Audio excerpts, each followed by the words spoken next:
Mga idol, ayan o, gabundok na pipino. Ano ba ito? Ano ba ang gagamitin mo ito? Ayan, mga nakasilid na yung iba oh. Siguro mahigit 1,000 kilo to. Isang jeep.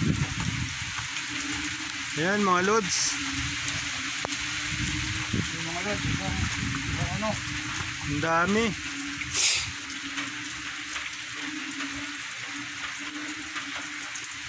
Ayan, ang batika namin mag-ayos. Hindi niya na nakaya yung ayusin yung aming pipino. Sumuko! Pinagagahe. Ayan yung mga naisilid na niya oh. 450 kilos yung kanyang naisilid. Tapos yung isisilid pa niya nasa mga 700 o 800 pa.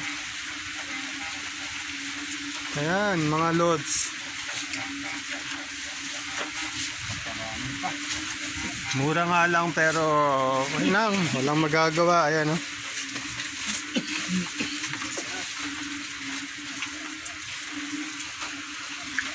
Isang katerbang pipino.